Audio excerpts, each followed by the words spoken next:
91.2 सामुदायिक रेडिओ येरळाबारी कार्यक्रम प्रसारित करीत आहोत संस्कार शिदोरी. आजच्या कार्यक्रमात सगळ्या श्रोत्यांचं स्वागत. सर्व श्रोत्यांना नीता जोशीचा नमस्कार. मंडळी, आजच्या आपल्या कार्यक्रमामध्ये ज्ञानेश्वर माऊलींनी लिहिलेल्या श्री ज्ञानेश्वरी या ग्रंथातल्या काही ओव्यांचा आपण विचार करणार आहोत. श्रीमद भगवद्गीतेमधला 9व्या अध्यायातला 14वा श्लोक. हा श्लोक असा आहे: सततं कीर्तयन्तो मां यतन्तश्च दृढव्रतः नमस्यन्तश्च मां भक्त्या नित्ययुक्ता उपासते. या श्लोकावर माऊलींनी ओव्या लिहिलेल्या आहेत. तरी कीर्तनाचे निनटनाचे, तरी कीर्तनाचे निनटनाचे नाशिले व्यवसाय प्रायश्चित्तांचे, जे नावाची नाही पापाचे ऐसे केले. यमदमा अवकळा आणिली, तीर्थे ठाईची उठविली, यमलोकीची कुंडली रहाटी आघवी. ज्या वेळेला भगवंताचं नाम संकीर्तन एखादा भक्त करत असतो, त्यावेळेला तो कीर्तनात रंगून जातो, तल्लीन होतो. मुखानं भगवंताचं नाम आणि जय जय राम कृष्ण हरी असा जप सुरू असतो.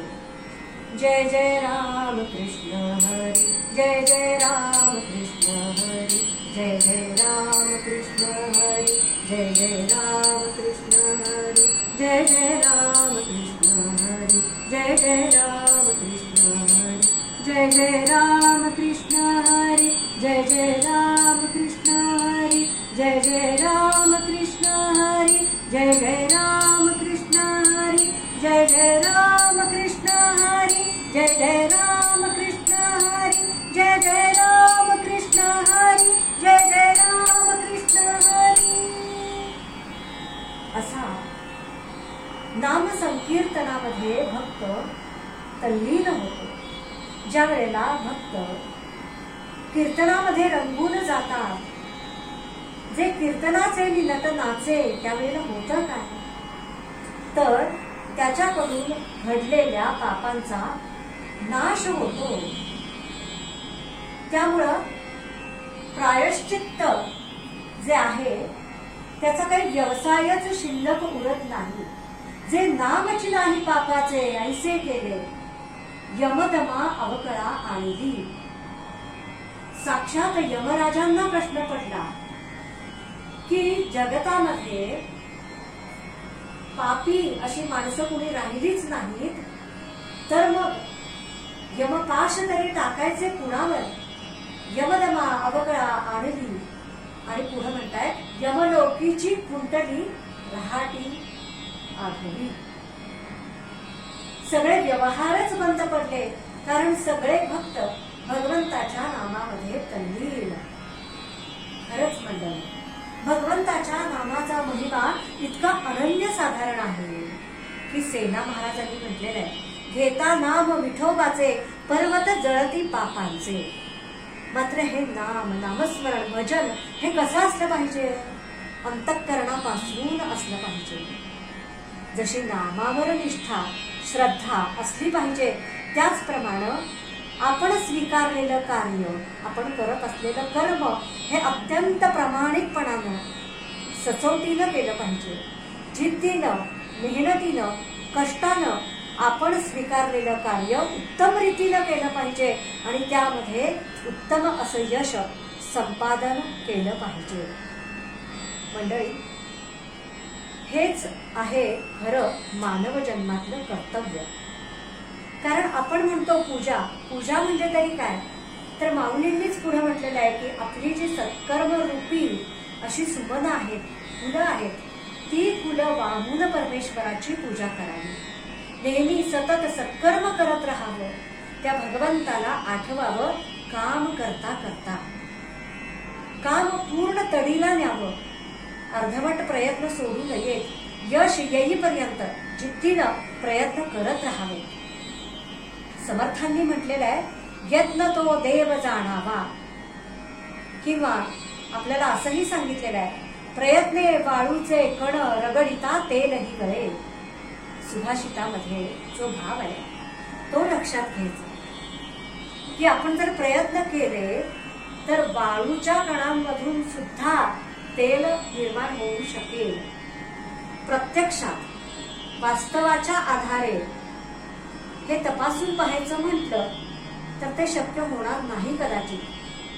म्हणजे नाही शक्य होणार, पण तितकी जिद्द मनामध्ये ठेवली पाहिजे, कार्यामध्ये अखंडता ठेवली पाहिजे. हे सगळं करत असताना अंतःकरण हे अहंकार रहित असलं पाहिजे. मन अत्यंत शुद्ध असलं पाहिजे. चित्त प्रसन्न असलं पाहिजे. आणि प्रसन्न वदनाचे लोक, हसतमुख अशा लोकांना बघितल्यावर समोरच्या माणसाचा क्षीण सुद्धा निघून जातो, मनातलं दुःख निघून जातं. म्हणून जीवाभावाची, स्नेहाची अशी आप्तेष्ट मंडळी जेव्हा भेटतात, प्रसन्न वदनानं आपलं स्वागत करतात, आपल्याशी बोलतात, काही विचार सांगतात, आपल्या सुखदुःखामध्ये सहभागी होतात, तेव्हा तो आनंद काही वेगळाच असतो. आणि हे कसं प्राप्त होईल तर सतत अंतःकरणामध्ये निधिध्यास असला पाहिजे. भगवंताचं नामस्मरण सतत अंतःकरणामध्ये असलं पाहिजे. आणि हे नामस्मरण, हा नाम जप म्हणजेच भगवंताची पूजा आहे. कीर्तन भक्ती ही नवविधा भक्तीमधली दुसरी भक्ती. पहिली भक्ती श्रवण भक्ती आणि कीर्तन भक्ती ही अत्यंत श्रेष्ठ आहे.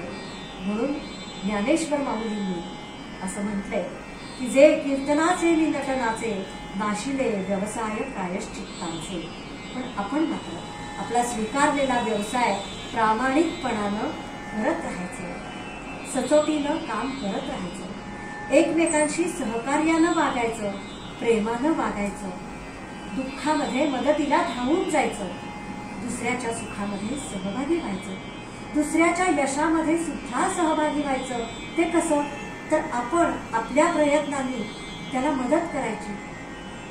ज्या वेळेला एखादं मोठं कार्य करायचं असतं त्यावेळेला अनेक माणसांची मोठ बांधण्यासाठी एकत्रित प्रयत्नच आवश्यक असतात. तेव्हा मोठमोठी कार्य ही यशस्वी होत असतात.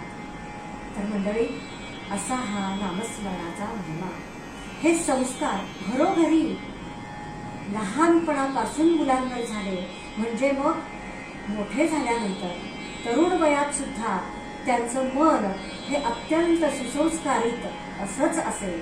म्हणून लहान वयातच शाळांमधून, घरांमधून सुसंस्कारांची कास धरली पाहिजे. ही संस्कारांची शिदोरी सदैव आपल्या बरोबर असली पाहिजे, जी आपल्याला दुःखातून तारून नेते, सुख डोक्यामध्ये चढू देत नाही, बुद्धीला अहंकाराचा वारा लागू देत नाही, मनाचं निर्मळत्व कायम ठेवते, अखंड ठेवते. अशी भगवंताची भक्ती आपल्याला प्राप्त व्हावी, संस्कारांची शिदोरी आपल्या बरोबर असावी. आणि जीवन प्रवासामध्ये जेव्हा आपल्याला आवश्यकता पडेल तेव्हा या संस्कार शिदोरीचा उपयोग व्हावा. यासारखं मोठं भाग्य ते कुठलं? हे भाग्य आपल्या प्रत्येकाच्या वाट्याला यावं असं जर आपल्याला वाटत असेल तर प्रत्येकाने कास धरली पाहिजे प्रयत्नांची, भक्तीची, पूजेची आणि विना अहंकार अशा निर्मळ अंतःकरणाची. मग वाणी पवित्र होते, शुद्ध होते आणि शुद्ध वाणीनं उच्चारलेला प्रत्येक विचार समोरच्याच्या अंतःकरणापर्यंत पोहोचतो आणि त्याचं अंतःकरण सुद्धा शुद्ध निर्मळ करतो.